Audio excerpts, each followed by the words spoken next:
So hello, everyone, and good evening. Thank you so much for joining us for what promises to be a wonderful talk tonight. We're um, so excited. I'm Kristen Moore, the president of the FMCG Luxury and Retail Club, and it's a pleasure to introduce to you our esteemed speaker this evening, who I'll be in conversation with, and then we'll follow with 10 to 15 minutes of Q&A. But before I do, a few points I wanted to make about how the session will run, just in case you're not familiar with Zoom conference. We have a big audience here tonight, but given that it is Zoom conference, you won't see your own video or each other's. This allows us to focus on Dana, our speaker. I'm letting you know just so you're not surprised by what you see around you and just what's on the screen. If you have a question to submit for our Q&A at the end, please do so via the Q&A function. And if you have an admin or a technical question as you're watching, please submit that via the chat function. Okay, so now that the admin is out of the way, let me introduce you to our speaker. Dana Thomas is the author of Gods and Kings, the New York Times bestseller Deluxe, and most recently, Fashionopolis, The Price of Fast Fashion and the Future of Clothes. Yes, there's Deluxe and Fashionopolis. Both copies, both versions there. And Gods and Kings, perfect. We'll just do this. There they are. Looking wonderful. So Dana began her career writing for the style section of the Washington Post, and she served as a cultural and fashion correspondent for Newsweek in Paris. She regularly contributes to the New York Times style section and has written for the New York Times Magazine, the New Yorker, the Wall Street Journal, the Financial Times, Vogue, Harper's Bazaar, and Architectural Digest. And in 2016, the French Minister of Culture named her a Chevalier of the Order of the Arts and Letters. So first, welcome, Dana. Thank you. Thanks for having me. So I'm just going to dive right in because I'm so excited to have you here. I read your book and loved it so much, you know, that I reached out and said, oh, please, I would love for us to talk. And many of us on the call tonight actually are familiar with your work, particularly your most recent book, which is how we connected. However, just for the uninitiated, can you give us a synopsis of Fashionopolis? Yes, Fashionopolis, actually, all three books are related. They're a trilogy, though I did not set out to write a trilogy. It kind of just happened that way. Deluxe is about how the luxury fashion industry sacrificed integrity for the sake of profit, and about globalization, commerce during the age of globalization, and how globalization changed business, not just fashion, but all business. But I use the fashion industry to tell this story.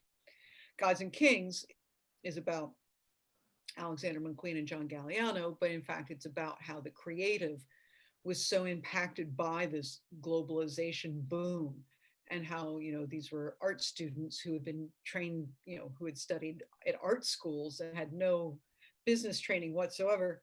And they were thrown into these managerial positions at global multi-billion-dollar publicly traded corporations, and they lost their way and flamed out in one way or another.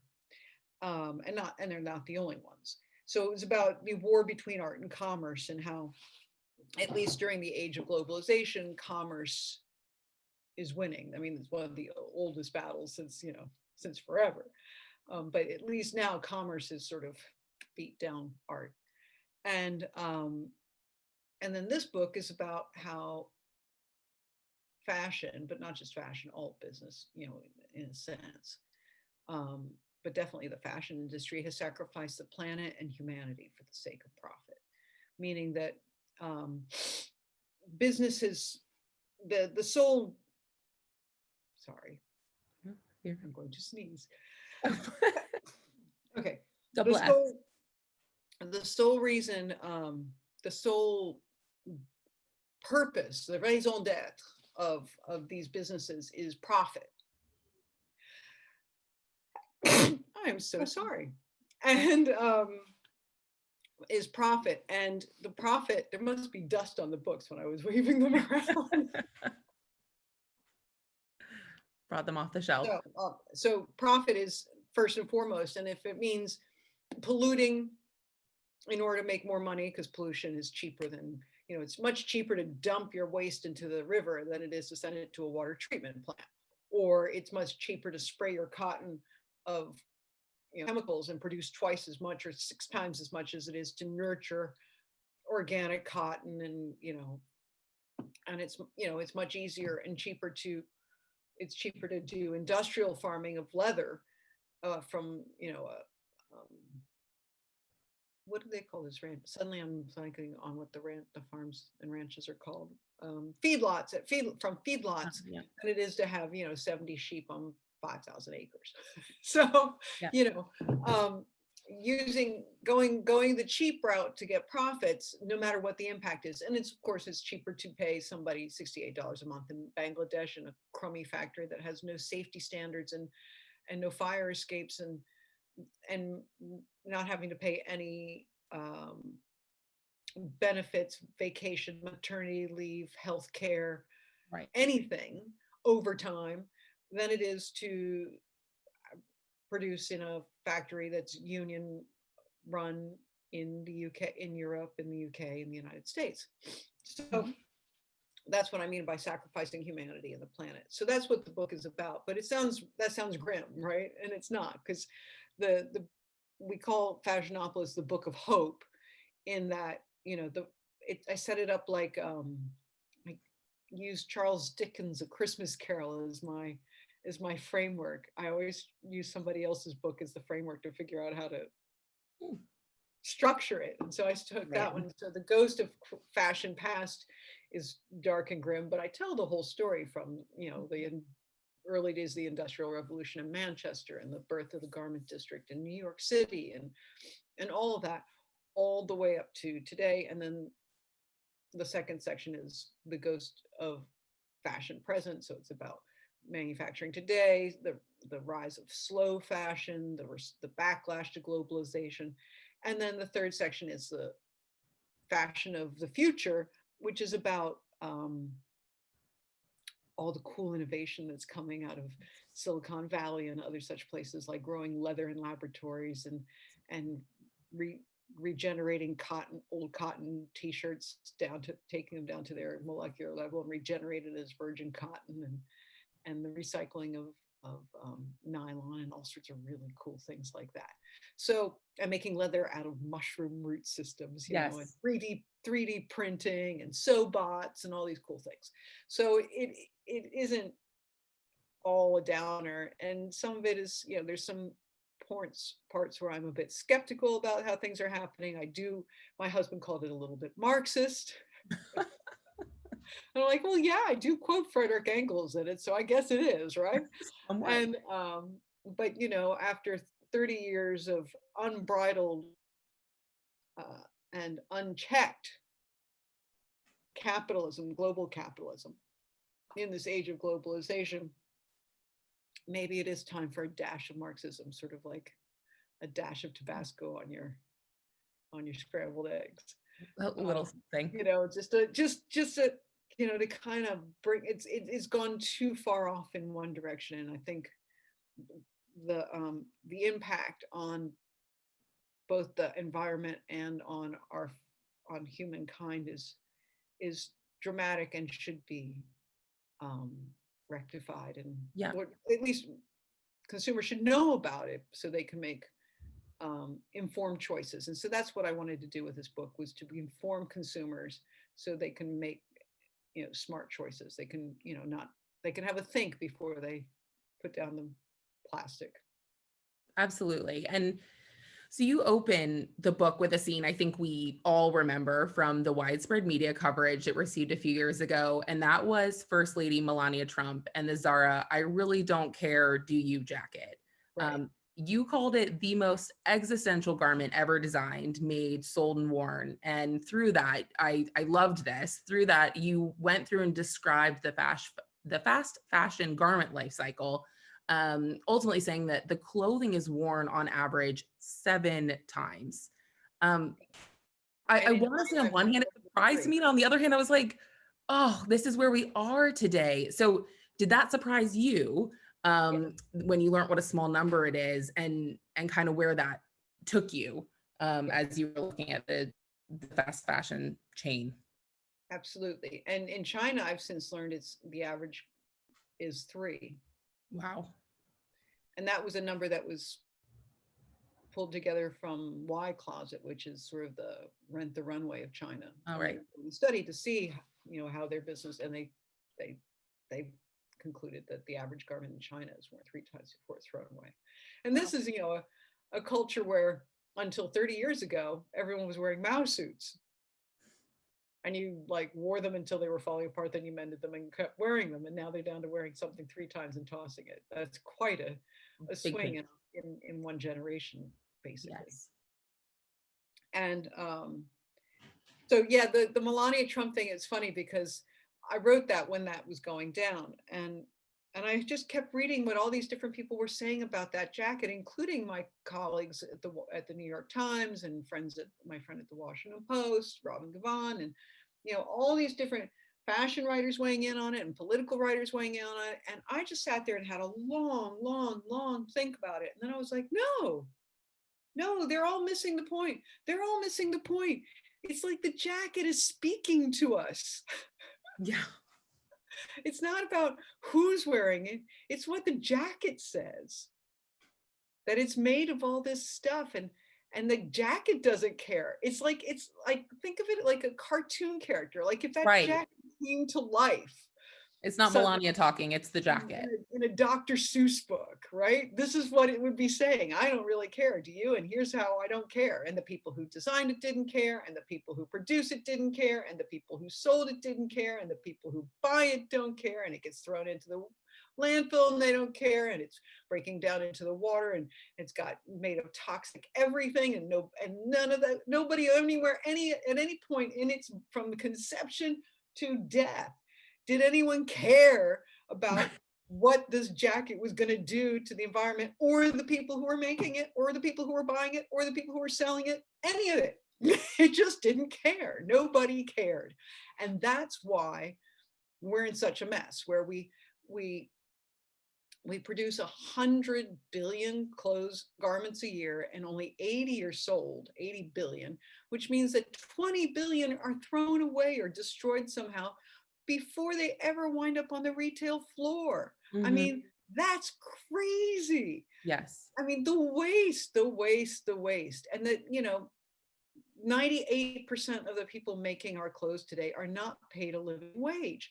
And a living wage is what economists calculate is what you need to house, clothe, and feed your family.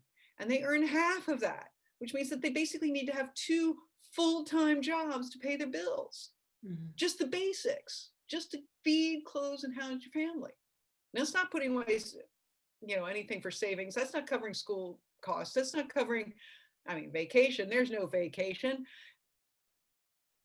And, I just find it extraordinary that, all the crimes that Engels and Dickens were writing about and selling millions of books about 150 years ago are all still going on. And if you told Dickens and Engels and Marx that this would still be going on in 2020, they'd be like, there's no way.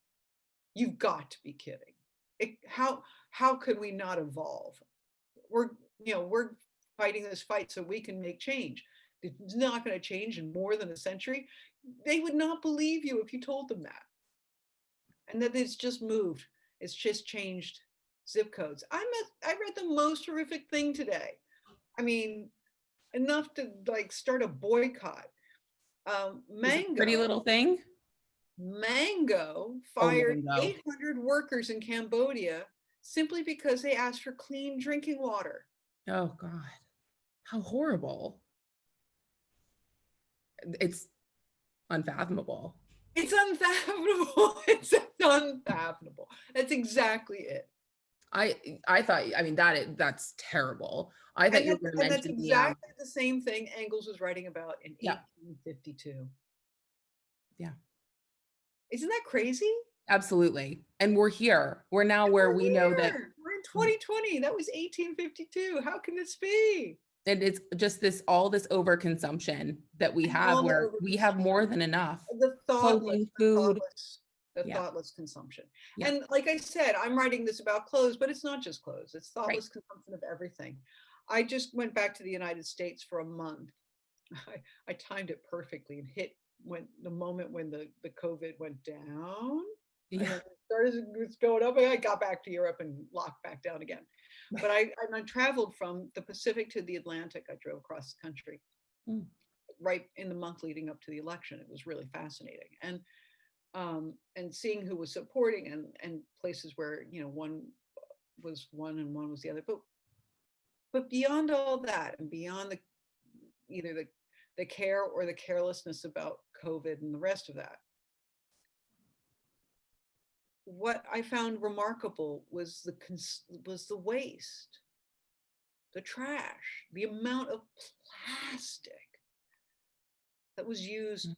the you know the throwaway dishes, the throwaway napkins, the plastic straws that still exist everywhere. You know, we've pretty much gotten rid of Right. Right. Europe, but not in the US. It was just remarkable. And it's because nobody stops to think about it. Nobody cares. I don't care. Do you?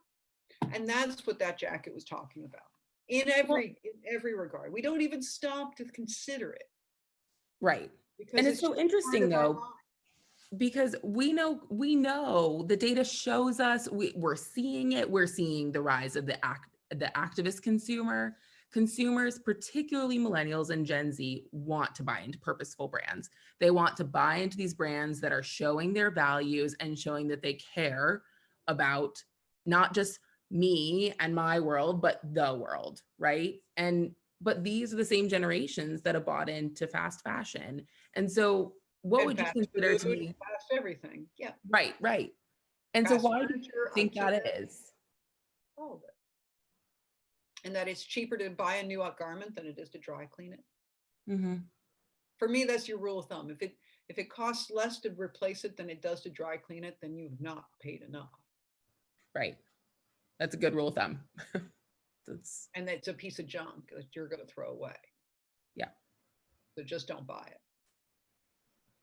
And I just feel like as well the rise of the internet and showing people what you're wearing all the time rather than just waking up and putting on a shirt and getting on with your day leads to that feeling of I can't wear this more than 3 times, 7 times. Funny enough, um, Saturday night, I had a hot Saturday night here in the country by myself with the dog because my husband had to leave town to go see his parents. And I spent the entire evening mending old clothes that had a tear in them, a hole in them, a sweater with an elbow yeah. poked through. I spent the whole evening mending clothes. And I know that most people have been like, why are you mending that? Why don't you just throw it away? And I was like, you should never throw away clothes. Don't throw away clothes. Just Mhm. don't throw them away. Turn Right. them into rags, put them in your compost, put them in your fireplace, but don't put them in the trash, please. Reuse them as much as you can if you can't wear Use them them, anymore. cut them up and use them for patches.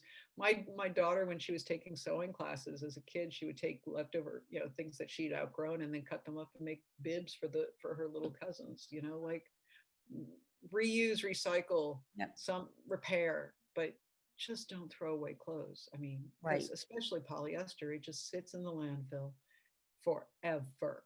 Right. It's polyester is plastic. It's petroleum-based plastic thread, and it Well, doesn't ever biodegrade. and so that's a good point. I feel like people now are getting a little bit more, becoming more aware of what the clothes are made of, and how they're made and where they're made. And you delve deeply into the supply chain side of this, which is an area that really it does feel the most unknown. The term itself, supply chain, it just feels like this black box. It's very unclear what's being done to create these clothes. Like you're saying, it's made of plastic. Like we don't even realize that We these don't know. Most of the time, the designers don't know. The right. owners of companies don't know. When Tommy Hilfiger was cornered backstage at his fashion show by ABC News after a big factory fire where 100 people died and his clothes were made in that factory, he said, he had no idea his clothes were being made in Bangladesh. It's like, well, if Tommy Hilfiger doesn't know where his clothes are being made, how are we supposed to know where his clothes are being made? That's not our job. That's their job. And they're supposed to Right. be telling us. And for me, what the labeling as it is today doesn't tell us anything. Mhm. It's very archaic. Made in the USA doesn't say anything. It could be made in a sweatshop in Los Angeles, as I write about in the book. And it still gets the made in the USA label. Made in Bangladesh, it may be made in a sweatshop, it may be made in a really nice, beautiful factory. Same in China. You never know. What we need to ask is how our clothes are made. And I firmly believe that fashion should have labeling like food labeling, where it tells us really what's in there, and not just say 60% polyester and 20% cotton. But is it organic cotton? Is it sustainable cotton? Where did that wool come from? Did it come from a feedlot, or did it come from a beautiful farm in New Zealand, where they're kind to the animals? Did, what kind of dyes were used? Were they synthetic? Were they natural? Were they bio? Like, we should have it all spelled out, like on the labeling of a food, of a package of food. Yeah. And and how much sodium and how much sugar and how much is in there. And um and I think that there should be labeling, there should be laws,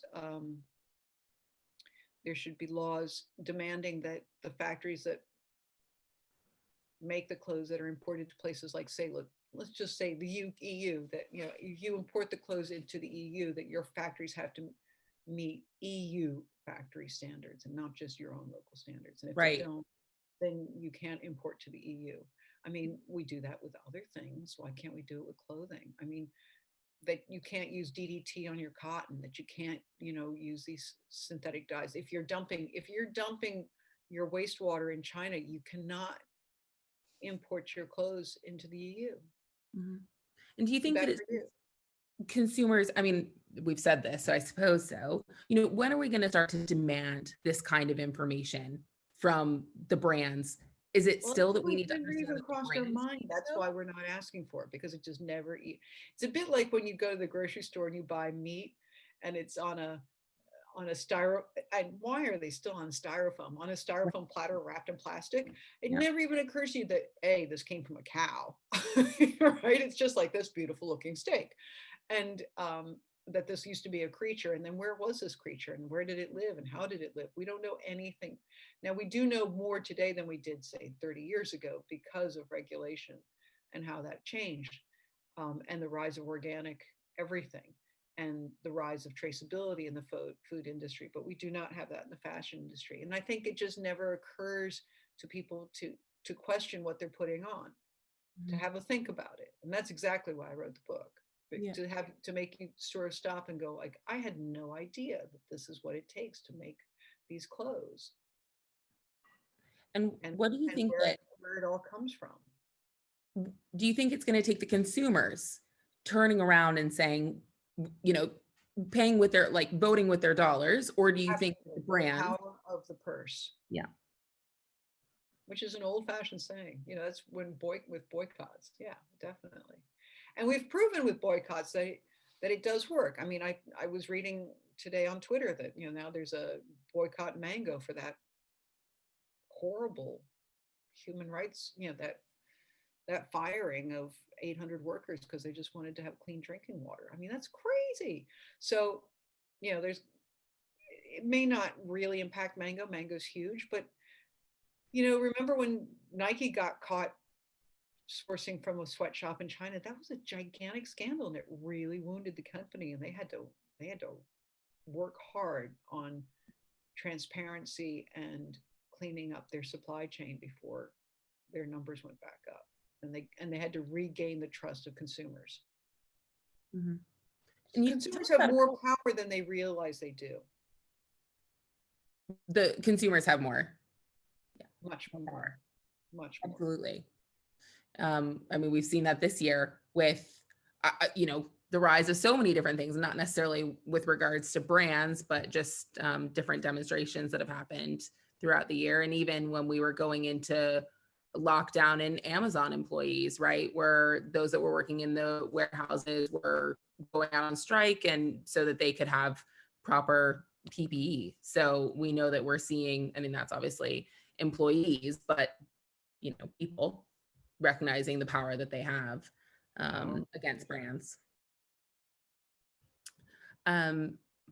So kind of talking about pandemic, actually, we know that we've seen such unprecedented change to our lives, and the world is being reset. And consumer focus has really turned to the basic needs in our hierarchy, right? Our physical and mental health, our economic safety, family welfare, and just like in general security. People are trusting brands that are supporting them during this time, and particularly those that are doing right by their workers. Not the mango example, but what I'm actually talking about are those small brands you talk quite a bit about in the book. Billy Reed, which I knew about living in New York, Imogene and Willie, I believe they're out of Nashville. So do you think that we'll see their prominence rise because they're really treating people well and giving back to the communities in which they're based, becoming more widespread, or will we see more of these small brands pop up and will kind of concentrate in our communities and buy there? I think the second. I think we'll see, especially after the pandemic, because the big brands are closing stores left and right and moving things online to, adapting to this new way of shopping. And, the big brands went into small towns and not just big cities. I mean, they went onto Fifth Avenue and took over big spaces. They went onto, main streets of big cities, but they also went to, Nashville and Savannah and, Manchester, and well, Manchester is a kind of big city, but small, second tier and even third tier cities, and took over and towns, and took over the main street boutiques where locals had been, and they went in and overpaid the rent to secure the best spot. And therefore the rest of the rent went up. So then nobody could afford to stay there anymore. So then all the local businesses closed and it all became chain stores. And not just fashion, but a lot of chain stores, but it was the fast fashion brands that would lead it off and move in and then make it a place where then the others could afford to come in and buy out all these leases. And this happened even in New York, like down in the West Village, in Greenwich Village, where you had all these great local places that had been there forever. And then Marc Jacobs decided to open up on Bleecker Street. And then he had 5 stores on Bleecker Street. And then everybody was opening on Bleecker Street. And the rent became, outrageous, and all the small businesses closed. Yeah. Well, Marc Jacobs then ran into big trouble and closed all his stores on Bleecker Street, and the rents collapsed and the locals were able to come back. I think that's going to happen now that Zara and H&M are closing hundreds and hundreds and hundreds of stores around the world. They're closing some of them in places like Paris and London and New York, but they're also closing them in the smaller places, and the rent will drop back down to a reasonable level. And because so many people are now thinking local instead of global, since they've been working at home, I think we'll see a rise of the local entrepreneur again, who can go back to the main street in towns and open up a stationery store, a bookstore, and they'll have a good online business where they, that will be their sort of base, and they can ship online, but they'll also have local customers and they'll be able to pay their rent. And the beauty of it, of course, is that the big brands came in and wired everything up for the 20th century, brought it up to the 21st century in terms of specs and plumbing and heating and insulation, because they had huge budgets to do so. So now you're moving into a building that's like already kitted out, and you don't have to invest all that money, which is terrific. That is. I think that it's actually the retreat of the big brands is going to be a boon for towns again, because they'll be able to have local entrepreneurs and local merchants, people they know, and they'll be buying things from people they know again. As opposed to just exciting when you're saying it that way. Instead of being poorly treated employees. Mm-hmm. Yeah, absolutely. And I mean, so now I'm thinking more about the labels that we know. So those are some that still maybe aren't as familiar unless you're in those areas, but you look at labels that are creating both responsibly and ethically. I mean, kind of the gold standard that always comes to my mind is Stella McCartney. And you talked to her and her team extensively in the book because she's built her luxury brand ethically from the beginning. She said, I can do this. And But then, she came from a privileged place, and she knows she came from a privileged place. She's the first person to say, you know, if this, when I was starting out, if this went belly up, I knew I'd be fine. You know, I'd go mhm, home, I got everything will be fine, you know. But that being in that privileged place gave her the reinforced the courage it took to take on the big industry and say, no, you shouldn't be doing it this way. And they all said she was crazy. All the change makers, especially the women in this book, um, were told they were crazy. yeah, And some of that I think was just flat out sexism, but some of it was also like our ways work, so why should we change? And she fought for it. And now what she was saying 20 years ago, and everyone thought she was out of her mind, is exactly what we should be doing. We should have always been doing. mhm, So I think that's really courageous of her, and she's inspired so many people, and she's also supported and godmothered and yes, lots of startups and that's fantastic too. And there aren't a lot of people in the business who do that. right. No, I love that. I especially I think love the she really does godmother think of term. community. I know she thinks about community. Mhm, She thinks about the fashion industry as not competitors, but community. yeah, which is really powerful. It's incredibly powerful when you hear that from people that you look up to. And so rather than saying, I need to edge you out, it's how can we work together on this, Yeah. And making sharing. true positive change. And not sharing like the sharing economy, but sharing like as in community. Mhm. And Definitely. so you've got people like Stella, and that's amazing, but also quite out of reach for your average Yeah. consumer. And she's the first to say, look, I'm a luxury fashion designer. I make luxury things. If you can't afford it, well, you're not, you know, not everybody can. That's the point of luxury. Right. But then I loved how she said it, but if you can't buy it the first time around, then buy it on the sale, the Yes. sale, rent, Yep. buy it, Absolutely. you know, buy Go it secondhand. Mhm. If you're really in love with it, don't worry, you know, we don't care if you buy secondhand and you wear, you know, if you love it, go for it. Yeah. Um, and the fact that she's inspiring other young designers to do similar things, but at lower price points, more, you know, more mid-range and even lower range brands, you know, more accessible, not just luxury. But I Yep. think she was right to set the standard high to show that you can do this at a super refined level, because if you can do it at the haute couture level, basically, then you can do it Mhm. for anywhere. Right. And that's what we're seeing with Reformation. So they're certainly a more affordable option based out of LA. And there's And so many smaller ones. I was just talking to two kids today from Stanford who started their own little brand called Oddly, Oddli, mm, and they're using dead stock, and they've only got a few items. They've just graduated from Stanford. They've already got $50,000 in orders with their little Kickstarter amazing. fund. I mean, there's all sorts of people. I get emails every day from entrepreneurs all over the world saying, I've started a sustainable fashion brand. So Of- there are loads of people out there going for it now. And I think that for me, it feels like the equivalent of when I was walking down the street in Amsterdam or in London, I can't remember which, and I saw a vegan fast food takeout. And I was like, okay, those are four words you never would have imagined seeing together 20 years ago. Right. Right. You were Vegan fast the food takeout. oddball. and and it was just a one-off thing. And I thought that's genius. That's just somebody's doing their little passion and Yeah. go for it. And I think we're seeing that in fashion now too, which is great. And so we'll have it back to having like dress shops and tailors Mhm. and people who just do but then they'll have an online presence too. So if you live far away, you discover it, you can get it. I think that's so Yeah. great. Absolutely. And so, do you feel that this idea of the sustainable fast fashion brand, so thinking, I'm kind of caught on this with Reformation, the clothes retail from So $40. am I, if you couldn't tell in the book. What? Sorry? So am I. If you couldn't Yes. tell in the book, I was like, I'm not so sure about this. Right. So that's kind of what I wanted to know. What do you think? Do you feel like they've cracked the code? She's saying you can't stop people from consuming. So I might as well find a way to make it generally more sustainable? Or do you feel that this is not quite it?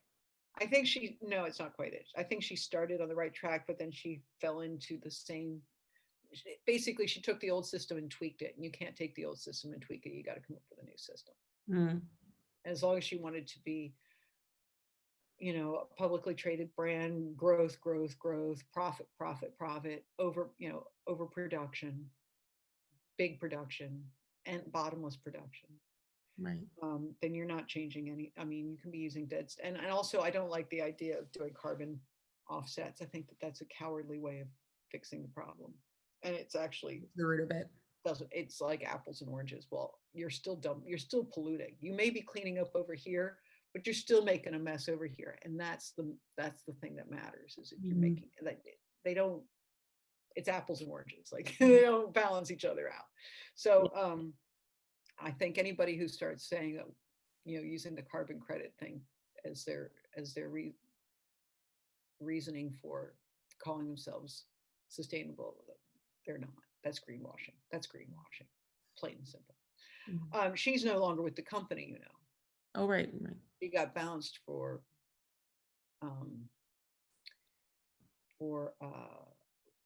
being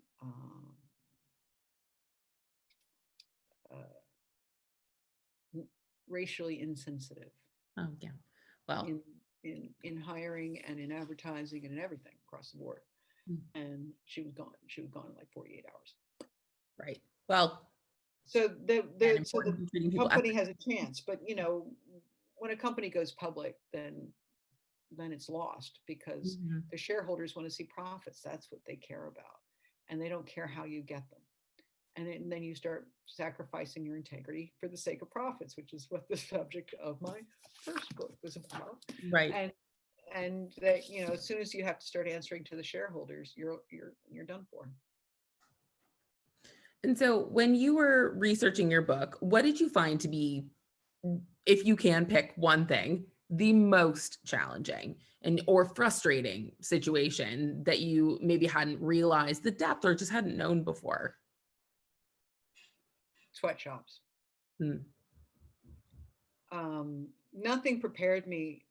And I've been covering this industry for 30 years. I visited lots of factories. And in my first book, I went on a raid of a counterfeit factory in China where there was children making fake Versace handbags with glue that was no doubt toxic.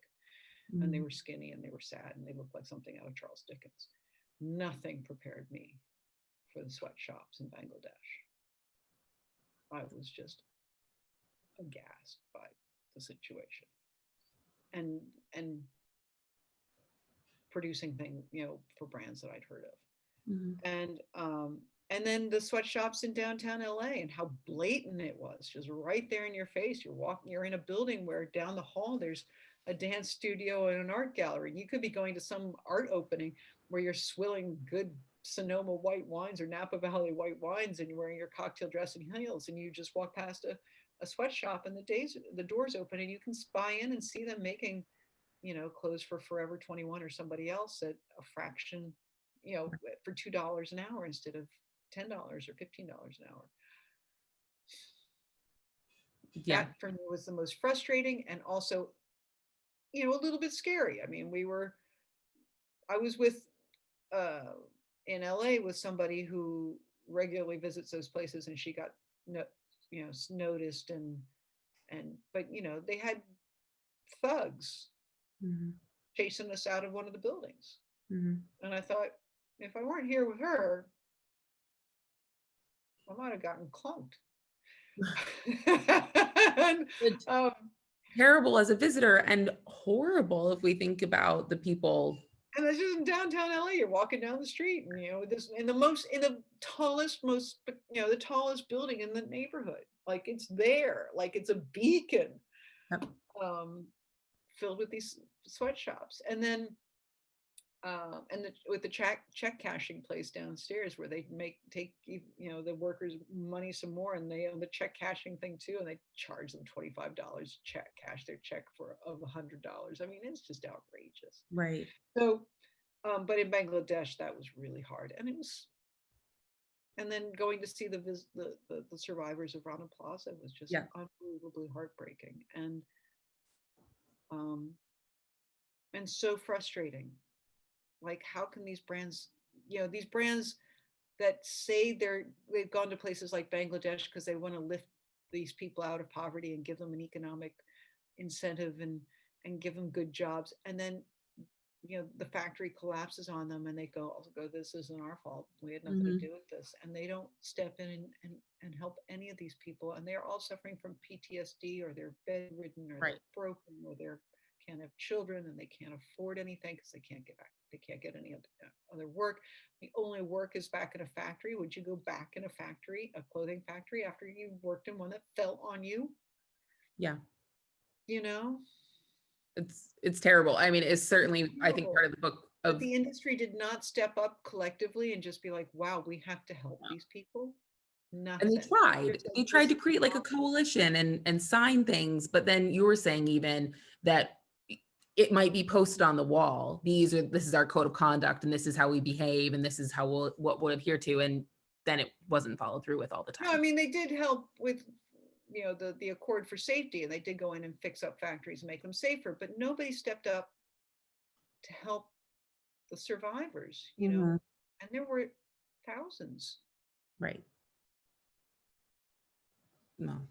Well, Which is crazy and absolutely. wrong. And it's like, if you're really there to help lift these people out of poverty, then when something goes south, like with the pandemic, and you don't just cancel your orders and leave the clothes on the docks and send everyone home starving because they don't get paid for their month's worth of work. They only get paid once a month, and they don't get their pay because you didn't pay for your clothes Right. that they already sewed for you. I mean, you can't hide behind that excuse anymore. I thought it was great that there was a whole campaign on social media calling them out, Hmm. name, shaming brands. Right. And We're seeing that a lot. it should not relent. I mean, they should be canceled. There should be something, cancel culture needs to really visit fashion hard.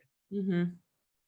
And I'm not a big cancel culture person. I'm actually quite anti-cancel culture, but there, in that regard, where for 20 years they're claiming that they're there to help the people climb out of poverty, when in fact it's just one step up from slavery. It's a Yeah. corporate colonialism, plain and simple. And when We the need the going gets tough, cooperation culture. There's a professor at Smith who's doing a whole course rather than cancel culture, getting into cooperation culture and trying to get people to come together rather than canceling, but come saying together. let's fix this Yeah, together. yeah, This is a big behemoth to fix, but I think if we continue to draw attention to it, like you have with your book, and we all continue to try and understand, that we can ask for more. absolutely, absolutely. And so when conversely, what did you find the most exciting? There are truly great companies, brands, organizations that are trying to incite positive change. So if we can have a better planet, what did you love the most? I loved. Um, there were a couple things I thought were really great. One was the kids in London who came up with a system that you can attach a program system to existing knitwear machines. So you can, each sweater that comes out of the machine can be completely different from the previous one, as opposed to, so basically killing the whole economies of scale model of business that means waste, Yep. where it's cheaper to make 100 than it is to make 80. So you make 100 and you throw 20 away. Right. That doesn't exist anymore. Now you can, if you need 3 red sweaters, 2 green sweaters, and 1 purple sweater, you can make 3 green sweaters, 2 purple sweaters, Yeah. per each one can be different after the other. You don't need to have any, there's zero waste. And that you can make it and have it shipped directly from the factory to the consumer, so you're making to order. I think that's very exciting. I think basically any way we can get rid of, you know, planned waste, Hmm. purposeful waste, is great. And it makes sense from the business standpoint, because waste costs money. You can crunch those numbers and say that you're making more money by making 100 and selling 80 and throwing away 20, but really you're not. Right. You're just not. Right. So that's really exciting. I think that some of the cool things like what Evernew is doing out of Seattle and taking cotton. Oh dear, that would be my husband, I'm sure. And I know I Okay. told her, do not call. I'm doing something tonight. Hello. I'm in the middle of a lecture. Okay. Bless him. And it's on the calendar, but he called. Okay. Um, so taking the waste of cotton waste, and regenerating it to virgin quality cotton again, and the same is, I think that's great, and that Levi's is doing a pilot project with Mhm. this, and that they can start reusing. They can fold this into their supply chain. Now, a lot of people will say, well, what does that mean for cotton farmers? Well, it means that they'll stop overproducing cotton, because they've done all sorts of genetic engineering and chemical engineering to overproduce cotton per acre.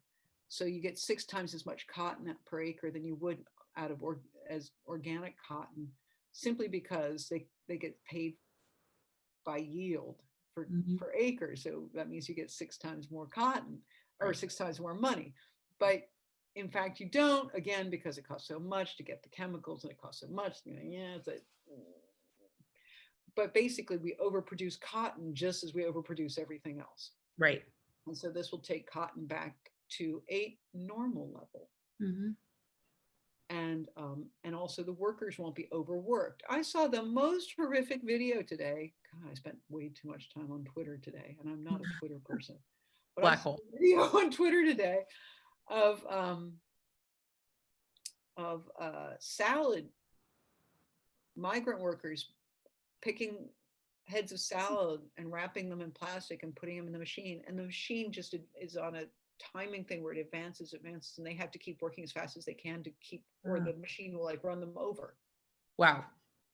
And it's so fast, you're just like, these people are going to have their heart attack by the end of the day. It was insane to see how we make people work to pick our salad, which is then wrapped in plastic. There's that waste thing I was talking about again. It's like, Right. Right. And and a then huge gas guzzling machine pushing them like basically like a slave driver with a whip, except it's a machine that'll run them over. Same thing. Well, we do right. that with cotton production as well. So for me, Evernew is great because it's going to reduce all of that Right. awfulness, and hopefully mean fewer chemicals dumped on our fields and in the Yes. air and in our water table, and less waste going into landfills, because we'll be recycling all those socks and underwear and t-shirts and jeans, and turning them back into cotton that can be turned into tablecloths and curtains and everything. Yep. I think that's really exciting. Absolutely. It's super, super circular. I mean, if you think about how much cotton, clothing, sheets, curtains, everything, and it just goes in the bin and it can be turned back into something, Right. that's enormous. It would save a lot. Um, and so I'm just cognizant of time, and I want to get to some questions from the audience, not just um, my own and how we've been having our discussion. So, but one thing, I mean, we are, of course, business students. I really love this thing that you were talking to Nina Morenzi, who she founded the Sustainable Angle, which is a platform for researching sustainable textiles. And she said, Very cool what she has. yes, yes, super cool. Totally recommend everyone research it if you haven't looked it up already. But she said, the big firms all say they don't have the money for it, but, and I'm paraphrasing here, but everyone has to be on board, everybody. And so a lot of us here want to go into working with brands, into fashion houses, retailers. What do you say for going in, and if you recognize everyone's not on board, and how could, I suppose, do you have thoughts on being an entrepreneur to try and help get people in the company interested Well, in? yeah. Yeah, well, that's basically what Stella McCartney was doing at Caring and is now doing it at LVMH. She calls it infiltrating from within, Yep. where you're in there and then you're like, but really, we shouldn't be doing it this way. Absolutely. Absolutely. Finding a way to do that, balance it with having a new job, I suppose, if you're going for a new job, and doing the right thing. But yeah, I feel like it would be really tough, and we're wanting to see so much change, but it's not enough. Like you're saying, we're seeing a lot of greenwashing, A carbon lot of offsetting, right? And so how do we say, wait, we know this isn't actually going to solve the problems? And I guess that's something we're going to have to all continue to work on. Yeah. To get everyone on board. But then we also need to be as consumers and to buy less, buy better, to repair, recycle, rewear, rent. Right. There's a whole market now in renting wedding dresses, which yes. I think is genius because you wear it once. Right. You I save wore my mother's, so that one's been worn twice. But that doesn't happen very often. No, I think that's great. The more that we can be getting the clothes out there rather than just sitting or, being a big special event coming up, rent. Right. You need to buy a gown that you're only going to wear once or twice. Right. And so, okay, that's it brings me to the first question as part of our Q&A. So I love that. What are your thoughts about fast fashion brands implementing their own recycling programs? And do you think this has been successful or will be in the future? No, that's greenwashing. Because of the way that it's made and textiles. H&M set it bins in their stores and said, listen, if you dump your old clothes here and then we'll recycle them. I think they collected like. And then some brands, I can't remember who it was, said, okay, if you come and you bring your old clothes, we'll give you a $10, $15, $20 credit. What are you going to do with that? You're going to bring them $400 worth of clothes and you're going to get a $10 credit. That's ridiculous. Nobody's going to schlep all those clothes in for $10. Right. Now, Stella McCartney, when she does that, she gives you I don't know if she does it at her store. I wrote about it in the book, but she gives you a serious credit. Like if you sell on the whatever she does to encourage you not to throw your clothes away, but to return them somehow, somewhere, put them back into the system, give them another life. And she gives you a really decent amount of money, like $100. Yeah, that you can really buy something more with. Yeah, and if you do it with 2 or 3 things, then boom, making a lot. Like, no, that makes more sense. But no, I mean, until fast fashion stops overproducing and pushing clothes on us like drug pushers, no. I mean, our overconsumption of clothes is a bit like overconsumption of food and obesity. I mean, we suffer the same sort of obesity with clothes, not in terms of like size, but in terms of the amount that we consume. Just general glut. Yeah. And they're just pushing it. They're pushing it on us. Yeah. With those stores filled with like bazillions of clothes and the doors wide open, and they got a shopping cart, like a grocery cart at the front door for you to pull around behind you. And you just chuck the clothes into the cart, this filthy cart. And it's like, well, that tells you right now how you should be how they think you should be looking and thinking about your purchases, that you're throwing brand new clothes into a filthy cart in a ball and dragging it around behind you like it's toilet paper.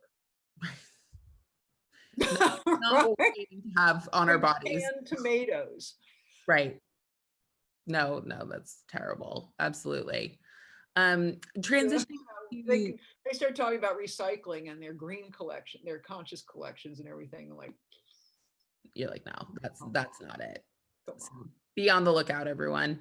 Okay, so kind of switching gears into human rights. So appreciating the human rights, the social and environmental concerns linked to production of cheap clothing.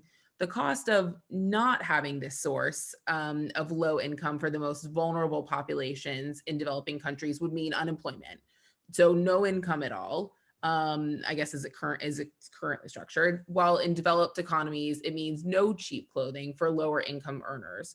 So how do you reconcile? That's not true. Sorry? That's not true. No, what happens is that they start wearing our clothes. It kills their indigenous industries. They had local fashion. They had their own clothing. They had their own culture. They wove. They grew their own cotton. They wove their own fabrics. They dyed their own fabrics. They had designers and dressmakers, and that all got squashed. And everybody works in these big factories churning out junk for us to just burn through like cheeseburgers. And then and then uh and then they get the leftovers, and that's what they wear, the rejects. Mm. Or the stuff that we chuck in the Goodwill, and it gets sent back to them. So you see like people wearing Dallas Cowboy t-shirts in Ghana. Right. Oh, don't be ridiculous. That's silly.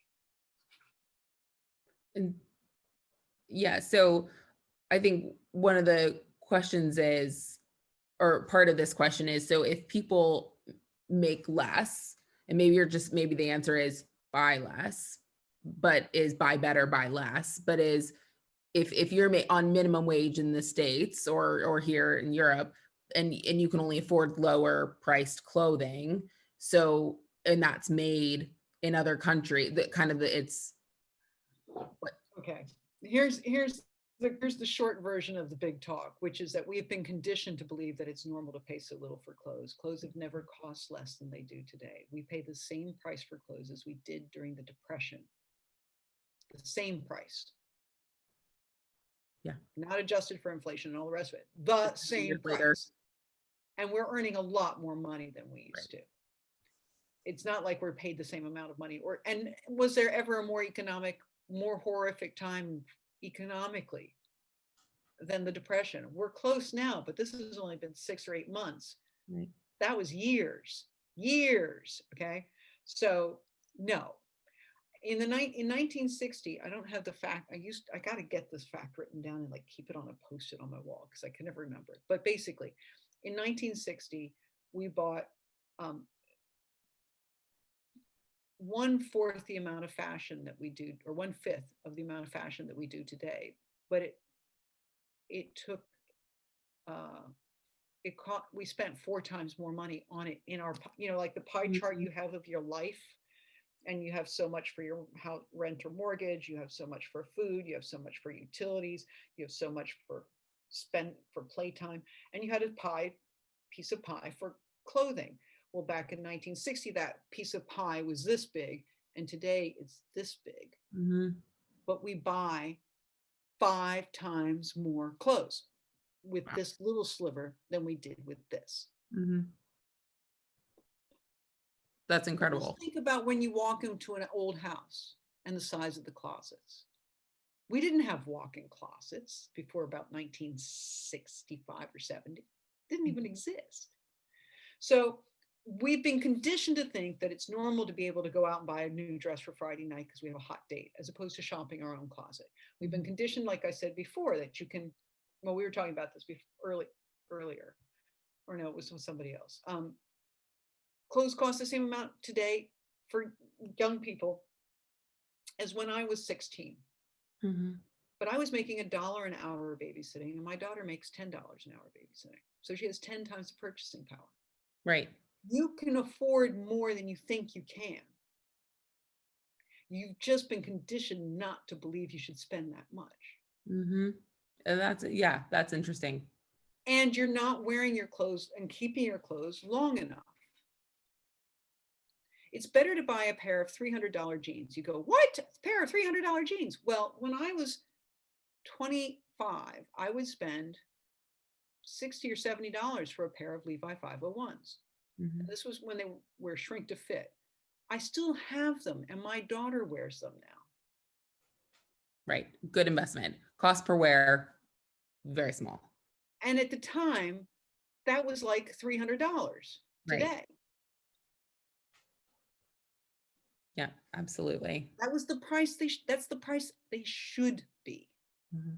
But if you're paying really cheap, that means nobody along the supply chain has been paid what they're worth. Right.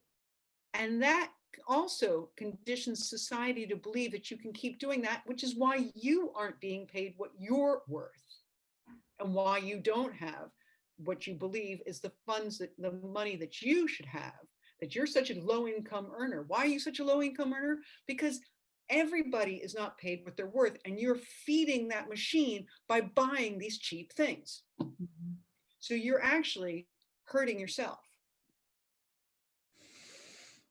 Big thoughts. Big thoughts. Big thoughts for a Monday night. But good thoughts. Right? I could teach a whole economic course on that. I feel like this is needed. I think Right? It's just a big circle. right, right. Absolutely. Um, okay, I just want to All get to a couple interconnected. more of these. We try to compartmentalize everything in life. And what I learned with this book, and it's interesting, a friend of mine who's now at Oxford studying sustainability and in a like on a like a big thing, a fellowship. And he suddenly declared this week, but I don't think, I've been trying to study poverty, I've been trying to study sustainability, and I realized that they are connected and you can't have one without the other. And I'm like, yeah, it's all connected. And that's really connected, poverty and sustainability. You can't have sustainability without taking care of poverty. Right. It's impossible, because the reason we have poverty is because we're being so unsustainable. Yep. So do you think, this is a question now about luxury conglomerates. Do you think the big luxury conglomerates will develop their own well, I feel like we're already starting to see this, develop their own secondhand resale platforms Oh, they're to already satisfy? doing it. They're already doing Yeah, that was it. gonna say. Are even talking about it. They're doing it on the quiet, on the super QT, where you may be renting Gucci from Rent the Runway, and you think you're renting it from Rent the Runway. You're actually renting it from Gucci. Right. And Rent the Runway is the conduit. I don't know if that's a specific brand, but I do know that those brands have been talking to them for at least 2 years. So I'm sure now it's happening. And I think we're starting to see that also. And now Brands you are can go directly to Gucci and rent. yes. Yeah. Basically, you can be like a movie star who borrows for the Oscars and gives Right. it Right. I know. This back. concept. Except they're paid to do it and we're paying to do it. So it's still not quite the same, but yeah. Getting closer. Getting closer. This is actually the example I was going to bring up to you earlier when we were talking about Mango, because I saw it and it shocked me this weekend, Black Friday. So the question is, during Black Friday, Pretty Little Thing was selling clothes for pennies. I saw clothes, they were 99% off and were selling for 1p. So they got huge backlash on Twitter, was one of And Boohoo is selling, 8-pound dresses. Right. And so the brand's obviously fast fashion and making these clothes for very little. So do you think it would be possible for the real price of the clothes to be around this amount? Or is this in the case that the brand was losing money? I think this might, in order to sell a lot. Oh, they were selling leftovers that they couldn't unload during the pandemic. Right. It's their overstock. It's whatever they could sell until they were out. It was better for them to sell it for that than it was to destroy it. Yeah. Yeah. And they probably did not pay the work. Like I said, a lot of these brands did not pay their bills during the pandemic, and the clothes had already left the port and they never paid the bill. So they received and then they sold. They left their contractors high and dry, and the workers weren't paid. And so, okay, staying on fast fashion, do you think that there's some way of stopping fast fashion brands from using buzzwords like sustainable when it's untrue or misleading? Like how food producers in Ireland, for example, only can use the word organic on packaging where the land on which the produce grew was certified as organic. Yes, that's where I say we need regulation. Yeah. I think we need serious regulation. Fashion is one of the least regulated industries out there. And it's outrageous what they get away with. And they were regulated when they were producing in Europe and they were producing in the US, but then offshoring came and globalization came and they just shut down all their factories and moved everything to places where there is zero oversight and zero regulation. And there's no regulation for the importation, or very little. That's not really respected and not really enforced. So yeah, I think we need serious regulation. And there are a lot of folks working on this right now. There's a fashion roundtable in the UK that's working on regulation and labeling regulation with Parliament. In the UK, there's some folks doing pilot programs in the EU. There's no movement really in the US, but I think if the EU passes something, then it'll trickle. And well, I mean, there was nothing going to happen in the last 4 years, but it might change in the US under Biden with John Kerry in charge of climate. It might, if we approach it through a climate issue. Um, but, the brands will still do tricky things. Like if you have to manufacture your clothes a certain way in a factory that meets all these standards to come into Europe, but you don't have to for Asia or the Middle East, then they'll have that one factory for all the European clothes, and they'll use the sweatshops for everybody else. They'll work their way around. They will not, if they can squeeze, and make as many profits as they can by, loopholes, or unless it's, worldwide. And should there be the equivalent of, the World Health Organization for fashion, or the FDA for fashion? I don't know. But I feel like we need something that's where we go, no, you can't do that. You just can't do that. Right. Right. Absolutely. So global norms. yeah. We have 3 more questions to get to, if everyone's okay for staying on the line. And Dana, if you're okay, because I know we're going over our originally scheduled time. You're okay. Okay. So someone says, after reading your book, I gained tons of insight into innovations and the sustainable fashion space, which was amazing to see. And I really loved it. It was super interesting. Since writing the book, can you name an exciting innovation that you've come across? So since that time.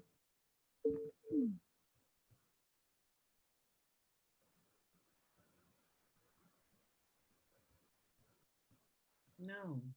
I mean, most of the things that I saw sort of percolating are now reaching their pilot programs, and that's really thrilling, where they were still kind of ideas.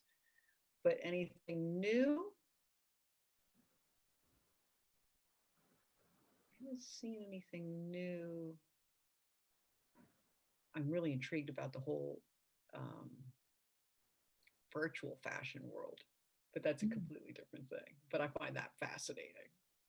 And that's been on the rise since I wrote the book. And I would have put in a section about virtual fashion if that was happening when I was writing, but it was just an inkling. I've since learned more about it. It's super insanely cool. And I like the idea that, right now virtual fashion is for like gaming. And I'm going to wear my Vuitton as my avatar doing my gaming. But the idea is that you can merge the two. You can merge virtual fashion with real fashion. The idea being that, say, you're shopping at home. We're still stuck in this pandemic. We can never go out again. And you're shopping at home and you're like, that dress is really cute. And you're looking on, let's just say Net-a-Porter, to use an example. And you see, now you look at the dress on Net-a-Porter and it's on a model, and you say, what's that dress look like in the red version? And you click on it and you see her wearing the red dress, and then you see the blue dress, and then you see the yellow dress, and you're like, oh, the yellow looks better than the blue. So you're like, great, but you're seeing it on somebody else, right? Well, with virtual fashion linked to real fashion, what we'll be able to do, in theory, is that we'll be able to have a 3D scan of ourselves made, and we just pop it into our computer. And then when we go on to Net-a-Porter, we're trying the dresses on ourselves. And then you can see what it looks like on you. And that's if it's cool. working or not working. Yep. And that for me is the future of virtual fashion, where it could really go and be interesting. And I know that there's some students looking into this at places like St. Martin's and going, how can I make these two work? Love that idea. And working with engineers and things, because I think that to me is the future. That's I go like, that's cool. Working on me. It's just not working on me. Yeah. Next. So, okay. I feel like most people think that things are getting better in terms of sustainability and treatment of workers, but really when you look at it, it isn't. So when you read the news and look deeply into things, it almost looks like it's getting worse. At what point will we know that things are in fact getting better? I don't know. Yeah. I mean, like I said, Engels thought they'd be better by now, and they're not. I think it's in human nature. Mm-hmm. It's interesting. I had a course in high school called The Nature of Man. It was all about existentialism. We read Jung and Hesse and Kafka, and looking back, I realized that that was one of the great titles of anything, and like it just sort of sums everything up. The nature of man. I think it's in the nature of man Mm-hmm. to always have slaves, to always have be driven by greed and power, to want to win, to sacrifice anything, not care about anything around you in order to be a success. I think it's in the nature of man to carry on, to accept the horrors. It's heartbreaking, but I think it is. And that it, a handful of good people will try to force things to get better, but then some other people come along and undo them all, like we just saw with the getting rid of the Clean Air Act and the Clean Water Act, and all these different things that some people fought so hard to get. Yeah. Just because it's in the nature of man to do harm. Mm-hmm. Well, activist citizen another course altogether. I feel like it's the College of Dana Thomas that we all go to. The nature of man. It's a great name for a course, isn't it? Wouldn't you want to take it? Yeah, no, it is. I would have definitely signed up for that. And I took that when I was 15 or 16, and it still turns in my head. Yeah, it's still in there. Amazing how those things do that. And so this is our last question for the evening. So thank you so much to everyone who's been with us on the call. We have loved it, but here we go. So do you see? Even Daisy's like, yeah, it's time. Where are you, Daisy? Daisy? Oh, there she is. He's getting ready. Oh, hello, Daisy. So sweet. Yeah, keeping you company, but also saying, all right. Yeah, she's doing that thing where she turns around in circles in her bed and it's like, know that well. Do you see the big brands changing in the future, or simply going out of market and being replaced by new sustainable entrants? Good question. I think we'll have both. It's a bit like, think about McDonald's and Burger King or Coke and Pepsi. They are dominant, but they are less dominant than they used to be. Mm-hmm. Because the alternative has risen. Right. They haven't gone down, or maybe they haven't gone down, but I don't think they've gone down. But now we have choice. We didn't have choice before. Yeah. And I think, even with grocery stores, before we just had, the big grocery stores, and now we have Whole Foods where you can get organic. Before you said organic, you had to go to the hippie store and buy your potatoes out of a crate on the floor. It was all burlap and crunchy. So some sawdust on the floor. Right. So, I think that the big brands will continue to grow. I mean, just since I wrote Deluxe, those brands have tripled in their size in 13 years. Right. Louis Vuitton now does $10 billion a year in sales. And I think when I wrote that book, it was 3 or 4. Mm-hmm. Wow. That's amazing. Even with recession, because that was pre-recession even that you wrote it, I think. That was before the big break crash of 2008. Right. And they'll just keep getting bigger and bigger and bigger and bigger. But we'll have the rise of independence. Sort of like the independent cinema against the studios. There'll always be we have the independence. Thank goodness we have the independence. Right. So we'll have choice and choice. We'll have choice. I was to say we'll be armed with knowledge and choice. And that's already huge. Yeah. That's an advance.